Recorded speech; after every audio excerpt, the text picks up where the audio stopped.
Bienvenue aux Midi-Causeries Atelier B2B. Les Midi-Causeries se veulent les événements interactifs. Donc, ça se peut qu'on vous demande de participer. Pourquoi? Parce qu'on veut être le plus efficace et pertinent possible. On enregistre aussi les événements. Pourquoi? Parce qu'il y aura une rediffusion sur la chaîne YouTube d'Atelier B2B. Donc, étant donné que c'est une interface de webinaire que vous avez aujourd'hui pour le Zoom, on va vous demander d'utiliser l'outil Q&A, questions-réponses. Donc, dans le bas de votre interface de Zoom, vous avez plusieurs outils, puis il y en a un qui a cet acronyme. Et ça, c'est ou Q et R pour questions-réponses, en dépendant de la langue dans laquelle vous avez installé votre outil. Donc, l'animateur, en l'occurrence moi, je vais me faire un plaisir de poser les questions que vous avez à notre conférencier d'aujourd'hui. Donc, les midi-causeries Atelier B2B, c'est des événements en direct qui ont lieu les premiers midis mercredi midi plutôt de chaque mois. Ça dure 45 minutes, en fait 40 minutes. Là, comme vous voyez, je laisse toujours un peu le temps aux gens d'arriver avant de commencer. C'est des événements qui sont gratuits parce que sponsorisés. Donc, on est toujours en partenariat avec des entreprises et des experts et leurs experts pour offrir des formations, des conférences et des entrevues gratuites.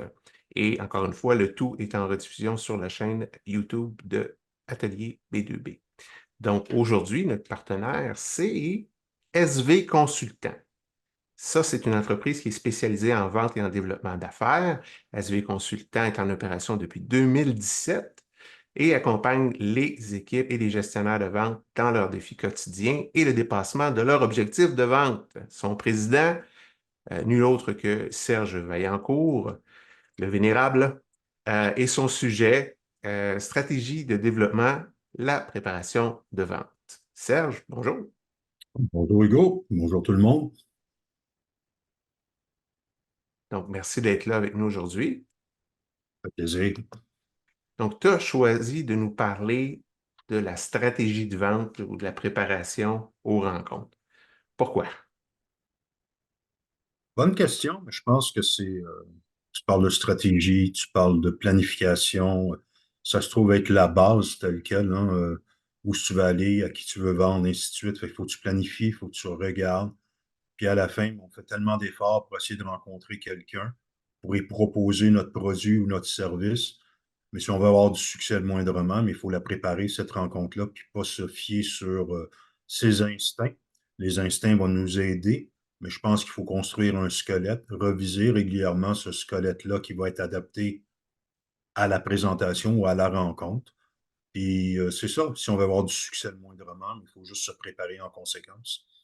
Moi, je suis vraiment content, en tout cas, que tu aies choisi ce sujet-là parce que je trouve que c'est quelque chose qui est passablement négligé dans les formations, les accompagnements en vente, se préparer à la rencontre en soi. Euh, donc, il y a Philippe qui veut savoir c'est quoi les étapes essentielles pour définir une stratégie. Donc, ben, avant ça, j'aimerais que tu nous dises, puisque tu as un petit peu d'expérience en vente. Légèrement, oui. Oui, c'est ça. Donc, c'est quoi? Là, j'ai un chiffre ici. J'aurais- je vais le nommer, mais je veux Oui. juste être certain que j'ai le bon, là. 1983. Oui. Et tu étais en- en développement d'affaires à cette date-là, toi. De mémoire, j'ai commencé 82-83, après mon bac. Ouch, OK. Fait que j'ai commencé, ouch quoi, mon bac ou l'année? Oui, le bac, c'est Ah, difficile, OK. ça. Fait que j'ai commencé à vendre en B2B. J'ai été engagé chez Heinz. Fait que j'ai passé après ça 33 ans de temps de ma vie chez Heinz dans différents rôles. Gérant de territoire, gérant de compte, en charge de la force de vente pour le Québec, qui m'a amené un bagage, qui m'a amené le plaisir de connaître les joies d'une multinationale pour par après mais partir à mon compte. 2017, ça veut dire, ouais, peut-être un petit peu avant, là, je ne sais plus exactement là, dans les dates. Il faudra demander à ma douce, c'est elle qui retient ce volet-là des dates. Moi, je ne retiens pas ça. Mais ça fait une dizaine d'années, là, grosso modo, bientôt une dizaine d'années que je partage mon expérience et ainsi de suite, et qu'on continue à vendre à tous les jours parce qu'on se vend soi-même. J'offre mes services, fait que je vends mes services tel quel. Ouais, c'est constant. Donc, Oui, depuis cette date, 1983, oui. versus aujourd'hui, c'est quoi, d'après toi, la différence entre les ventes de ce temps-là et les ventes d'aujourd'hui? Bonne question. Quand je pense ou si je recule un peu, je te dirais l'événement qui est marquant, puis c'est pour tout le monde, puis tout ce que ça amène, c'est les réseaux sociaux ou juste l'Internet, hein. Quand tu commençais en 1983, ça n'existait pas. L'Internet n'était pas là. Ça a commencé un petit peu plus tard, si tu veux. Fait que tu allais voir tes clients ou peu importe, tu te préparais avant. La préparation demeurait quand même, mais tu n'avais pas l'élément de te revirer sur un 30 sous. Tu étais dans la voiture ou tu allais voir ton client. Fait que le plaisir d'être complètement déconnecté, pas à cause qu'on ne voulait pas, on ne pouvait pas, il n'y avait rien pour nous rejoindre, sauf une cabine téléphonique pour arrêter, mettre un 25 sous, prendre ses messages, raccrocher et continuer. Fait que la grosse différence, si tu recules dans le temps, c'est que quand tu arrivais chez ton client, c'était toi qui partageais les nouveautés, vraiment. C'était toi qui amenais la. Qu'est-ce qui se passe ailleurs? Tu étais le porte-parole d'une vision qu'il y avait en arrière, que lui ne voyait pas parce qu'il était dans son commerce, il était dans sa business, il ne sortait pas ou peu. Tandis que toi, tu visitais plusieurs commerces similaires et ainsi de suite. Fait que tu pouvais y amener beaucoup de choses ou de différences. Tu arrives aujourd'hui en 2024, puis on recule avant ça, mais tu arrives aujourd'hui, mais souvent le client en sait plus que toi sur ton domaine parce que tout est accessible. Ben, c'est Tout ça, est c'est comme instantané. Tu as accès à tout instantanément aujourd'hui. effectivement. Versus, oui. Ouais. Tu sais, tu vas chez un client, puis tu vas parler de. Je peux prendre juste l'exemple bien commun de l'achat d'une voiture. Tu vas acheter une voiture, tu vas magasiner, tout est disponible. Tu vas arriver chez le concessionnaire, tu vas avoir un représentant. Tu peux en savoir plus que lui sur le modèle que tu veux. Fait que c'est là qui est la grosse différence. Fait que le client potentiel en face de toi en sait beaucoup, beaucoup, beaucoup. Il est beaucoup plus informé. Et je pense que tout ça, c'est suite à l'Internet, l'avènement de l'Internet, les réseaux sociaux, les chaînes comme YouTube que tu enregistres présentement, que tu vas ramener par après public, et ainsi de suite. Fait qu'il y a beaucoup d'informations qui circulent dans ce sens-là. Puis c'est là que ça amène vers tout ça, cet événement-là. Puis tu regardes aujourd'hui, mais en moyenne, les gens passent 3 heures sur les réseaux sociaux au Je sais Québec pas. par jour. Fait que, on est 3 heures. Aujourd'hui, on va passer un 45 minutes à écouter. Par après, on va peut-être aller défiler son menu LinkedIn ou son mur LinkedIn ou autre, son Instagram ou peu importe. Mais en moyenne, les gens passent 3 heures par jour sur les réseaux sociaux. Fait que c'est l'autre volet qui t'amène. Puis tes réseaux sociaux t'amènent aussi à projeter une image. Tu dois projeter toi aussi une image plus professionnelle. Puis qu'est-ce qui me frappe souvent, entre guillemets, c'est quand j'ai des nouvelles rencontres, je vais souvent aller voir le profil de la personne que je rencontre, qui est tout à fait normal. Puis je vais voir souvent ses coordonnées, puis c'est de voir peu de temps de ne pas compléter correctement juste cette phase-là. Exemple, je vais aller voir Hugo Berger sur son profil LinkedIn, je clique sur coordonnées, puis je dirais la majorité du temps, je vois un Hotmail comme courriel. J'ai même pas ton numéro de téléphone pour te rejoindre, mais pourtant, c'est une porte d'entrée si le client qui veut te rejoindre. Fait que as-tu un site web ou c'est quoi? C'est pour qui tu travailles? Fait que pour moi, ça, on est rendu là aujourd'hui, là. Ça, c'est une des grosses différences aussi. C'est clair que les vendeurs devraient se servir de LinkedIn, de l'optimiser pour être joignable, mais c'est pas tous, on dirait, qui comprennent à quel point c'est important, cependant. Parfaitement. Puis la preuve, tu as juste à aller fouiller puis regarder les profils des gens, puis comment est-ce qu'ils est complété, puis qui ne le complète pas. Mais moi, je trouve que c'est l'extension. Tu travailles pour une compagnie ABC, peu importe la compagnie, mais tu représentes toi aussi cette compagnie-là. Fait que tu es l'extension de la compagnie. Puis aujourd'hui, mais on peut le comparer aux pages jaunes d'avant. La différence page jaune, compagnie ABC, ça s'arrêtait là, le siège social, point. Mais aujourd'hui, tu vas prendre exemple Serge Vaillancourt qui était chez Heinz, mais il va écrire qu'il travaille chez Heinz. Fait que je suis rendu à une extension de Heinz. Fait que mon profil, pour moi, doit être à date aussi, là. Mais évidemment, on parle de LinkedIn, là. C'est pas quelque Oui, chose qu'on va voir sur Facebook, à moins de faire une page professionnelle, on s'entend. on s'entend. Là, je te parle de LinkedIn. Facebook, c'est d'autres choses, mais il ne faut pas oublier que c'est accessible aussi, hein. Fait que tout Mais dépend de quand tu as ce que tu parlé de poses. ça, Oui, je me pose la question, ce que je comprends vraiment pas avec justement les profils LinkedIn, c'est des gens qui ne mettent pas leurs coordonnées volontairement. Il y a des gens qui vont laisser seulement, par exemple, une adresse courriel professionnelle pour les joindre, parce que autres, ça leur tente pas que tu les joignes autrement. Mais ça a un oui, impact sur tes ventes, parce qu'il y a des gens qui veulent te joindre autrement, qui ont pas, qu'eux autres, ça ne leur tente pas de t'envoyer des courriels, par exemple? Qu'est-ce que Non, tu non, aurais mais à dire à ces vendeurs-là? non, LinkedIn demeure seulement une façon plus facile de communiquer, pas plus facile, mais d'aller chercher de l'information sur Vaillancourt, sur Gauberger, sur peu importe qui. Si tu complètes ton profil au complet, mais tu le donnes accessible aux gens pour qu'ils te rejoignent. Oui, À l'inverse, tu as des moyens aussi que tu peux décider qu'ils ne soient pas complets et que je ne pourrais pas te rejoindre. Et il y a toujours la possibilité de le téléphone qui existe pour communiquer avec cette personne-là. On peut sortir des réseaux puis prendre des rendez-vous via téléphone ou communiquer avec cette personne-là pour essayer d'avoir un rendez-vous pour pouvoir échanger. Qu'est-ce que je dis ou qu'est-ce que moi je vois dans le gros changement de 1982, 83 puis aujourd'hui, c'est l'événement des réseaux sociaux, c'est tout ça qui t'amène et la possibilité d'être accessible comme jamais tu as été, mais tu es peu rejoignable comme jamais tu as été aussi en même temps. ouais, c'est ça. Tu as le choix. En fait, c'est l'embarras du choix, Oui. euh, Mhm. dans tous les sens du terme. Écoute, il y a des statistiques sur les ventes qu'on a déjà partagées tous les Oui, deux. Déjà, moi, c'est toi qui m'as instruit là-dessus en partageant une statistique. 48% des vendeurs ne font pas de suivi. oui. Pas pire, hein? Non, Ouais. puis qu'est-ce qui est le plus aberrant, c'est que tu as 80% des ventes qui se font entre le cinquième et le 20e contact. Fait que je cherche l'erreur. 5 à 20. Ouais, 5 à 20, ça prend entre 5 et 20 contacts pour parler ou que tu tombes dans on va dire, le créneau, ce que les Ça ventes peut être genre s'élèvent. un message ou ça peut être un On passe du courriel. message.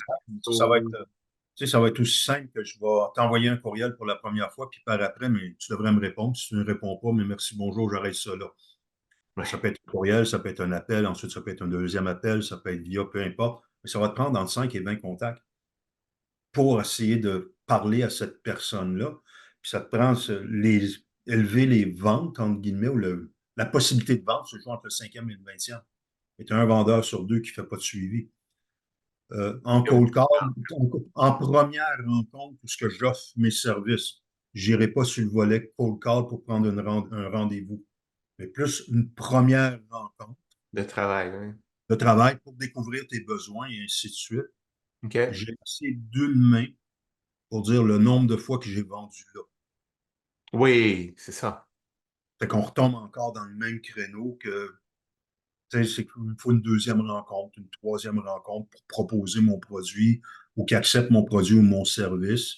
Ça ne se fait pas à la première rencontre. Tu peux Ben, le faire. cependant, permets-moi de juste clarifier quelque Oui, chose. Ça dépend vraiment de ce que tu as à promouvoir. Parce qu'il y a des gens qui ont absolument. des cycles de vente qui sont très longs, qui sont beaucoup plus longs que ça. Mettons, tu vends des avions pour transporter des êtres humains à des lignes aériennes.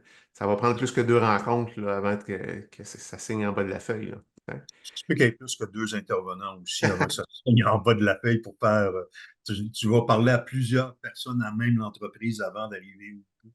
Mais le point que je veux amener dans tout ça, c'est que je suis d'accord quand tu me dis aussi que après une rencontre, on peut closer ou le taux peut être beaucoup plus tout dépendant du produit, du service que tu as à offrir. Moi, dans le genre de service que j'offre, jusqu'à date, j'ai toujours assez d'une main en 8 ans au nombre de premières rencontres que j'ai faites. Puis dire que, bon, mais on ajoute Serge, on commence quand? C'est arrivé, mais ça n'arrive pas souvent. Mais effectivement, c'est comme la pleine lune, hein, une fois par Oui, mois. Il faut se forcer. on parle de, on parle de statistiques. Il y en a une autre que j'ai découvert, c'est qui est toujours frappante, puis qui t'amène aussi avec le 2024. 90% de la décision d'un acheteur serait prise avant qu'il te rencontre. Ouais, ça, c'est inquiétant. Puis en même temps, ben, on revient à ce qu'on se disait tantôt. Tu veux t'acheter une voiture, que ce soit en B2B ou en B2C, puis va avec l'exemple de la voiture. Je veux m'acheter présentement, je regarde les voitures électriques, fait que je suis en train de magasiner, puis la journée, je vais faire mon choix, mais je suis certain que je vais en savoir plus que le vendeur en face de moi. Fait que ma décision reste d'être prise à 90%, mais il reste quand même une marge, parce que quand je vais aller voir la personne qui va représenter la compagnie, ben mieux bien de fermer ce gap-là, sinon je vais aller ailleurs. Mais à l'inverse, il y a question de timing aussi dans tout ça, là. Et il y Si a un tu... autre stat que tu Vas-y. as amené, qui est le pourcentage de gens qui considèrent que c'est inutile de parler avec des représentants. Ça, c'est... Sans être inutile, j'irais plus avec leur rencontre qui trouvent qu'il n'y a pas de valeur. Ah, OK. Fait que, tu sais, là, fait que 58% des acheteurs disent qu'ils n'ont pas de valeur ajoutée à rencontrer un représentant. Fait que quand tu fais la somme de tout ça aujourd'hui, tu as un vendeur sur deux qui ne fait pas de suivi. Tu as 80% de la prise de décision qui est déjà prise. Puis quand tu te présentes en face de ton client, mais il y a quasiment 60% des gens qui disent que j'ai aucune valeur à te rencontrer. Fait qu'il y a un disconnect quelque part où le vendeur, quelque part, il y a quelque chose qui peut améliorer quelque part pour bien répondre à ce volet-là. Puis pour moi, qu'est-ce qui est important dans tout ça? Mais c'est si tu veux répondre à tout ça, mais prépare ta rencontre, prends-la pas pour acquis, puis Ouais. sors ton squelette, puis prépare-toi, puis avance avec tout ça. Puis imagine ta rencontre, puis défile-la dans ta tête. C'est quoi les étapes d'une rencontre? Puis défile-toi, prépare-toi, puis anticipe-la le plus possible pour avancer. On a, écoute, une question assez large, Philippe, qui a demandé, écoute, je pense pas qu'on va pouvoir répondre à ça en 20 minutes, là. Quelles sont les étapes essentielles pour définir une stratégie de vente efficace? C'est un peu large. Moi, je réduirais ça à notre thématique d'aujourd'hui. C'est quoi les étapes pour préparer sa rencontre avec les clients? Puis moi, je vais juste reculer un step en arrière, si tu permets, Hugo, pour Oui. donner peut-être aussi une réponse. Élément de réponse. As-tu défini ta clientèle cible pour partir? Fait qu'à partir de là, qu'est-ce que tu as à proposer, que ce soit un service ou un produit, c'est quel problème que tu règles? Fait que quel problème que tu règles pour ton client? Fait qu'à partir de là, ce produit-là ou ce service-là s'adresse à qui? C'est de définir ton persona, qu'on peut dire, pour bien l'identifier. Puis par après, c'est quoi le problème que tu résous? Puis là, tu vas pouvoir avancer. Fait que déjà là, tu vas réduire. Après ça, si tu parles de ton persona, il est où? Tu le rejoins comment? Et ainsi de suite. Comment est-ce que je peux communiquer avec lui, puis etc., puis le rejoindre, cette personne-là. Fait que ça fait partie des éléments de la stratégie à implanter ou amener, mais c'est de bien identifier ta clientèle. Cette clientèle-là est où? Après ça, mais comment j'y parle? Je vais booker un rendez-vous, puis je vais me préparer pour proposer mes services. Ça répond, ça reste large, mais ça donne au moins un petit cheminement, Ouais. une ligne directrice pour dire je m'en vais vers cette rencontre-là. Puis tu sais, c'est tous les efforts que tu regardes en arrière, puis tu en sais quelque chose par ton bagage en arrière, qui est de la prospection dynamique, si tu veux. Les efforts qu'on met juste pour aller chercher une rencontre. C'est quoi la moyenne de ton côté? Combien d'appels pour dire oui? Ben, ce que je peux te dire comme statistique qui peut parler, c'est qu'une campagne qui a du succès en prospection téléphonique pure, c'est 5%. Donc, 5% des gens auxquels tu parles, donc tu as une conversation, pas une liste, là, mais Ah une non. discussion, ils vont te dire oui, ils vont accepter. Ça veut OK. dire Ils une vont accepter personne de te sur 20, parler. Ils vont essayer ils vont accepter de te parler ou vont accepter de te la prochaine rencontrer. étape. Fait que là, je te parle de prochaine étape parce que dans ton cas, c'est une rencontre, tout ça, mais Oui. la prochaine étape pourrait être la démonstration, par exemple, d'un logiciel, tu sais, Ce serait une rencontre. C'est là qu'on arrive à la même place qui est la rencontre. Mais tu sais, quand tu recules, tous les efforts que tu mets pour que tu réussisses à avoir une personne sur 20 qui va te dire oui, j'aimerais ça te rencontrer. J'aimerais ça que ça soit en virtuel, en présentiel. Pour moi, c'est la même chose. Mais j'aimerais ça te voir pour que tu me parles de ton produit, puis tu ne te prépares pas rendu là. Tu ouais. sais?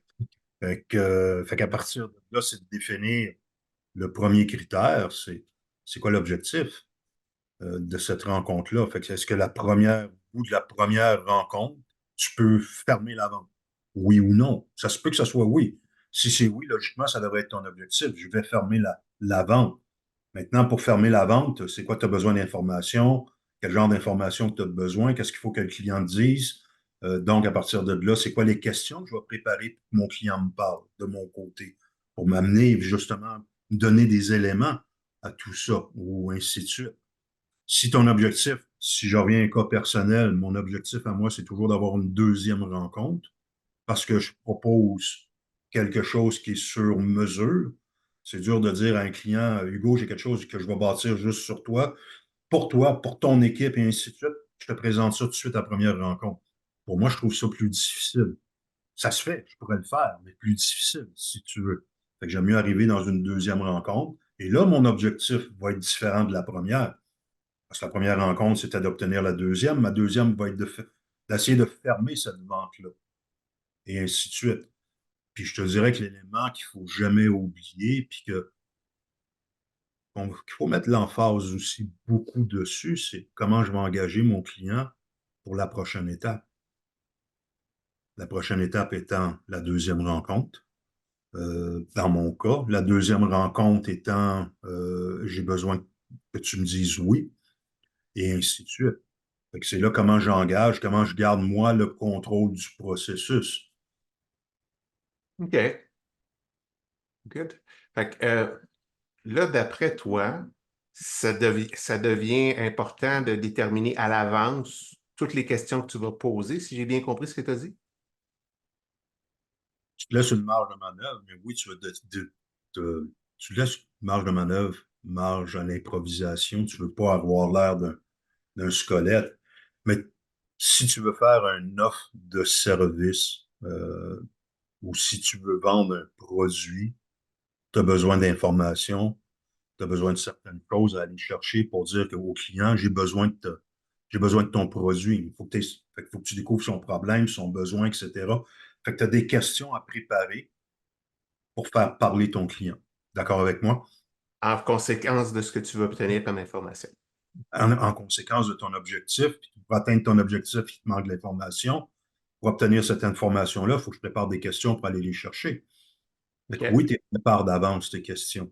Mais il Le me semble plus que je t'ai possible. déjà entendu dire que, au-delà des questions que tu Mhm. prépares, faut que tu te prépares aux réponses que tu vas obtenir. Ça se peut-tu, Ah, ça aussi? on parle un peu oui, de préparation. C'est que hey, j'ai fait une formation dernièrement, puis j'ai amené l'élément de se préparer aux questions. Fait que tu poses une question, puis tu essaies d'anticiper des scénarios le plus possible pour savoir où est-ce qu'on s'en va par après. Fait que l'exemple que je partage des fois, la question, c'est comment vas-tu?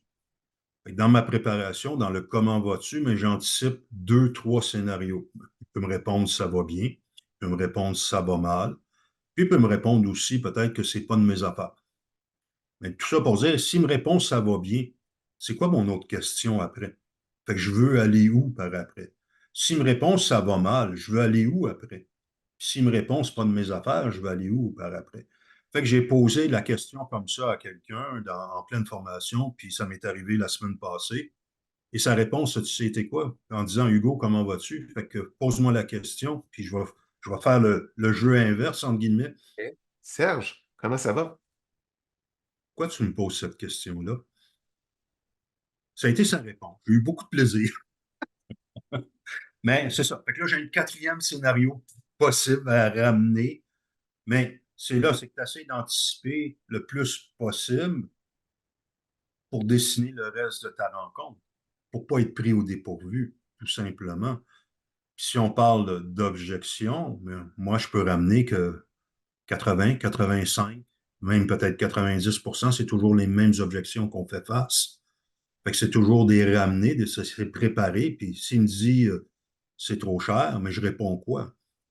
S'il me dit, je sais pas, moi, il faut que je présente ça à l'interne, je dis quoi?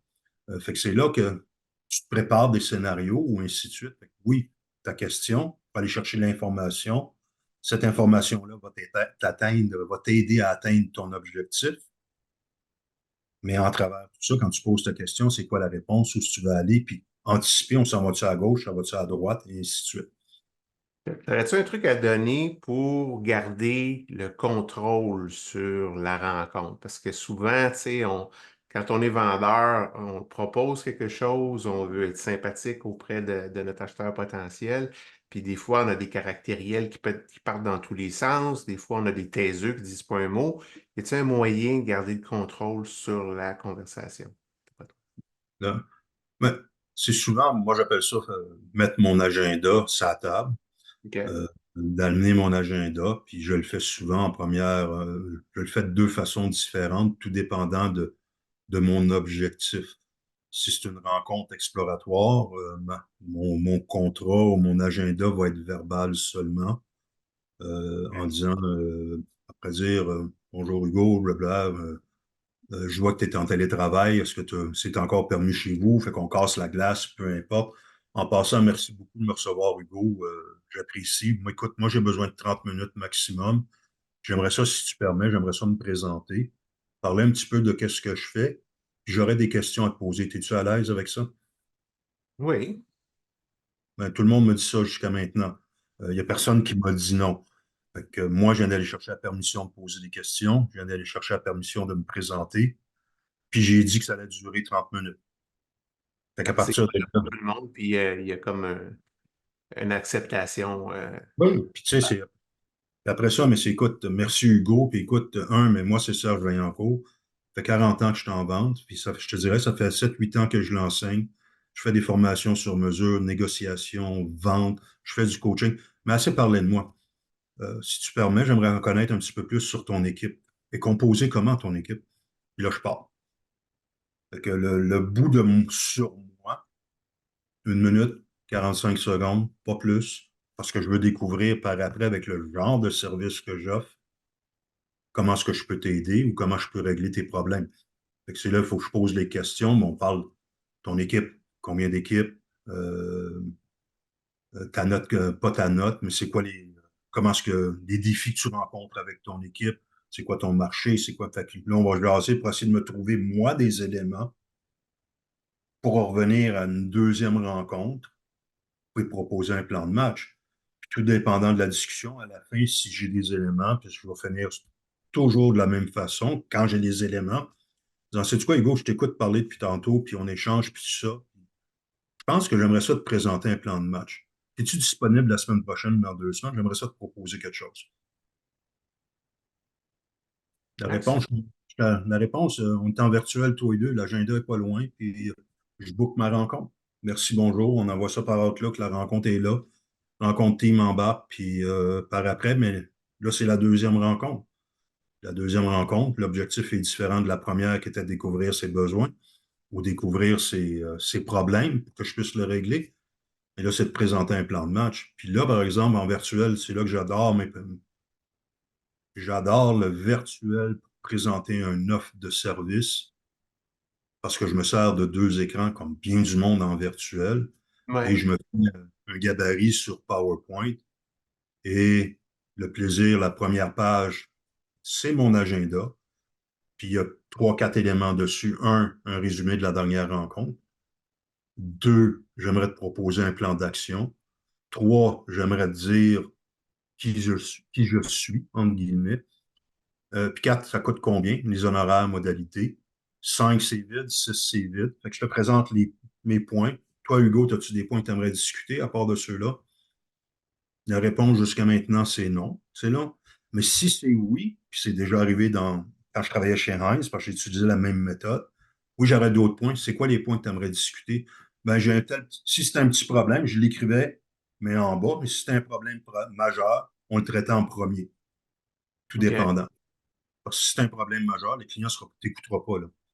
Ouais, Euh, si tu es insatisfait d'un service passé, il faut que tu l'adresses tout de peu, suite. peu- peu importe ce qui est arrivé, si tu veux, je ne sais pas, moi, il y a eu une panne d'électricité puis tu es la cause, ou écoute, tant que tu n'auras pas réglé son problème, essaye pas de se présenter d'autres choses. Si tu n'as pas une solution à ce problème-là, on règle ça, par après, on passe à autre chose.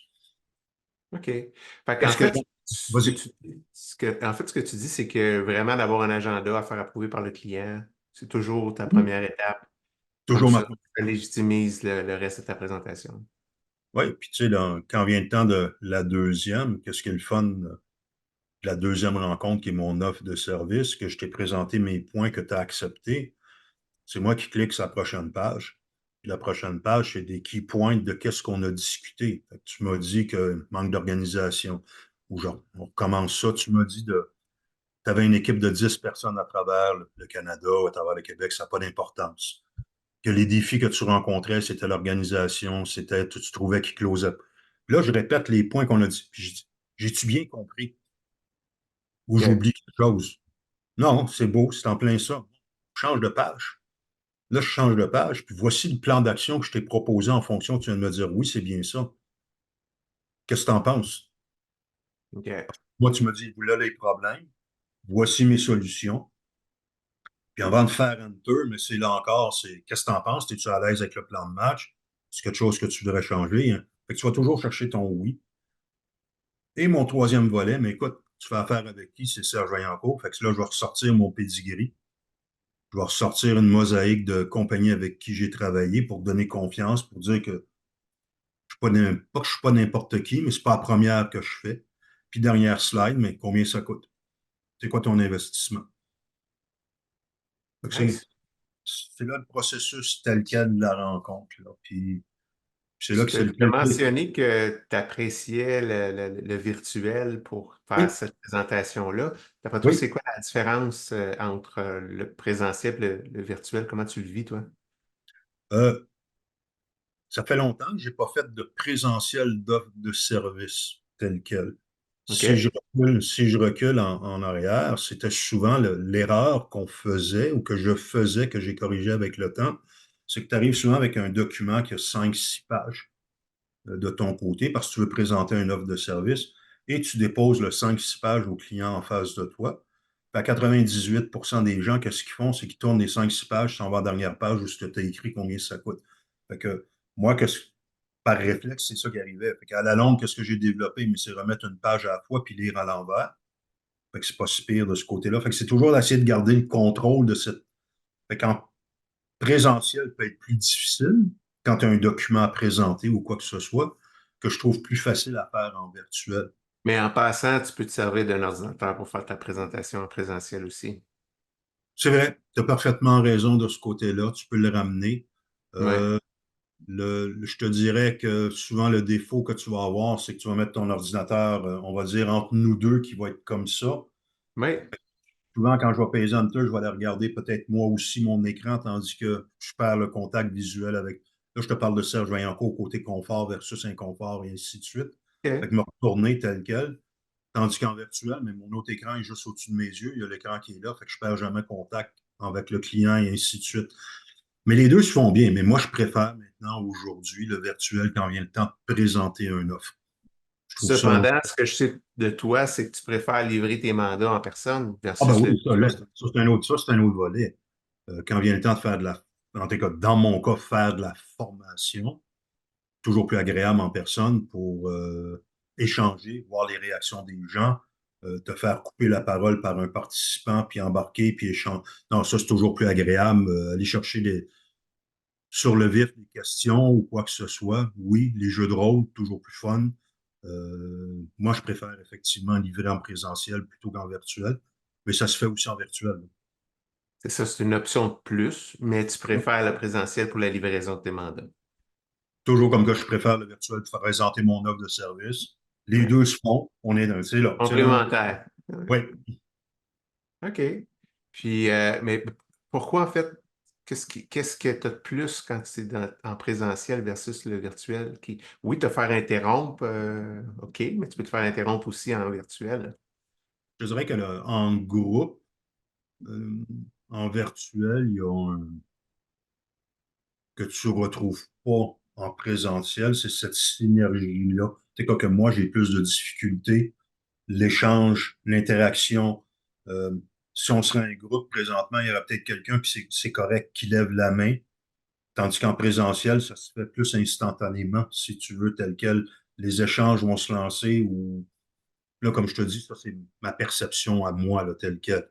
Mais le reste, présentiel, virtuel, je suis capable de lire autant ton langage corporel d'un côté ou de l'autre, ça ne change pas. Ainsi de suite. C'est peut-être une moins grande surface à observer, là, c'est pas juste le haut, là. Le haut du corps, comme Ouais, présentement, c'est j'ai un beau ça. haut, mais je suis en pyjama, là, c'est ça que tu veux dire? Ouais, exact.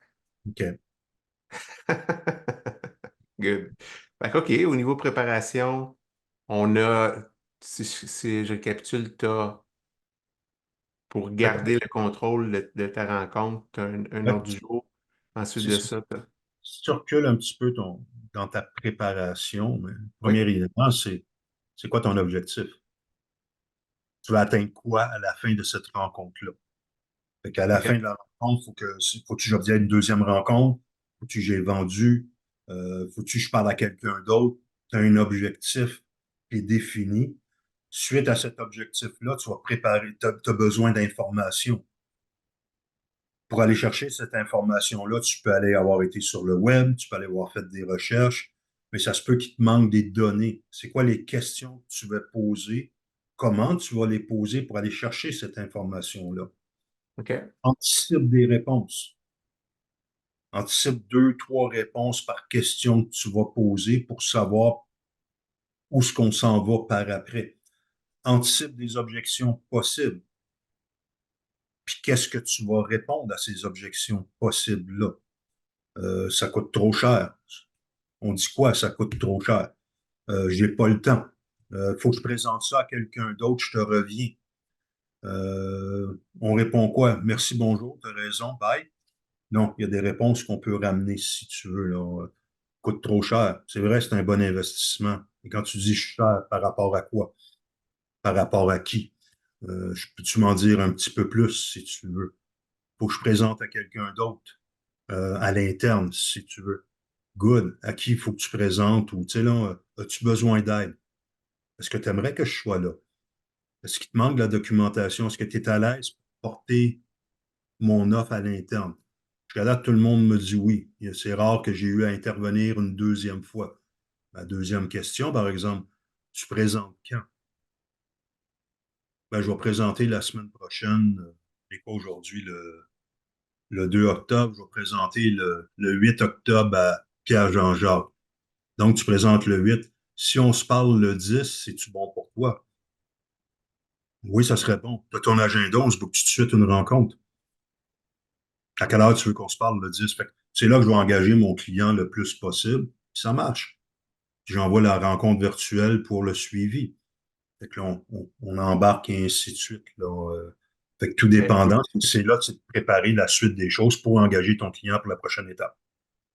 Donc, vraiment, tu te sers aussi du virtuel pour organiser ton suivi post-présentation. Donc, après avoir obtenu ta deuxième rencontre, là, ton objectif après cette deuxième rencontre-là, c'est d'avoir un suivi à l'agenda, de programmer avec ton client. Mon premier objectif, c'est que tu me dises oui, Oui, j'embarque, tu on fermes ta vente. commande, je veux dire. Mais, euh, mais souvent, étant donné que tu es en B2B, tu sais, en B2B, il y a le volet qu'il ne faut jamais que tu oublies, c'est que la personne qui est en face de toi en B2B se rapporte à quelqu'un. Puis souvent, il n'y a pas 100% des pouvoirs, fait qu'il faut qu'il aille chercher ou chercher du budget ou il faut qu'il présente à quelqu'un à l'interne. Fait qu'un de tes rôles dans le B2B, c'est de faire briller la personne qui est en face de toi parce qu'elle devient ton porte-parole à l'interne dans son entreprise. Fait que c'est de fournir tous les éléments pour que cette personne-là brille à Oui. l'interne Mhm. pour bien réussir à livrer le mandat qu'elle a. Mais il ne faut pas que tu la laisses aller non plus tout seul. Fait qu'il faut que tu y offres ton aide. Et tu te manques-tu quelque chose? Puis la réponse, dans mon cas, c'est toujours non. Mais la prochaine étape, c'est que tu présentes quand? Pour faire. Écoute, merci Vas-y. beaucoup pour toutes ces informations très pertinentes sur la préparation, puis d'avoir fait une récapitulation de ce qu'il fallait faire. Comme il nous reste un petit 2 minutes, j'aimerais laisser peut-être aux participants l'opportunité de poser des questions, si vous en avez, sur justement sur la préparation aux rencontres. Je vais vous inviter à utiliser le Q&A, poser ces fameuses questions-là. Donc, l'outil Q&A. OK, donc on a comment gérer les questions inattendues de la part du prospect. Explique-moi un petit peu. Tu ne t'attendais pas à la question que tu reçois. Comment tu gères ça? Tu l'as pas vu venir, là. Tu ne l'as pas vu venir, tu l'accueilles comme si rien n'était. Je pense que la transparence ou quoi que ce soit a toujours sa place. Puis c'est là que le côté. Tu sais, il ne faut jamais oublier que c'est de la relation interpersonnelle. Hein.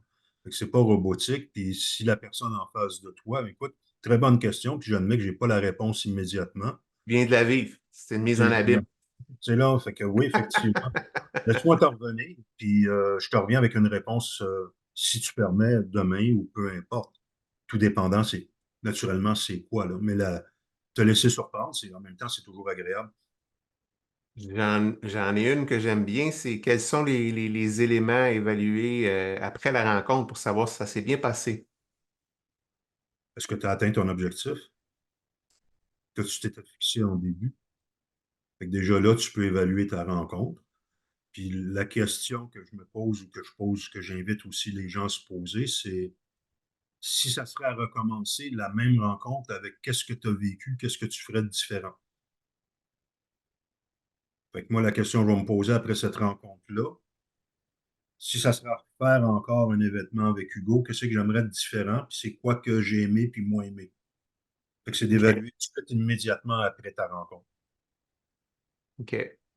Écoute, merci beaucoup. C'est pas mal tout le temps qu'on avait. Moi, je veux juste vous rappeler que si vous avez manqué des bouts, pour aller vous chercher quelque chose dans le frigo. Vous avez été interrompu. Pas de panique, ça va être rediffusé. Les midi-causeries sont automatiquement rediffusées à peu près une semaine après sur la chaîne YouTube d'Atelier P2B.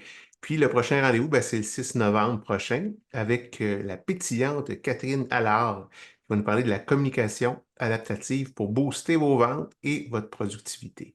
Donc, merci d'avoir été là. Bonne journée, puis à bientôt.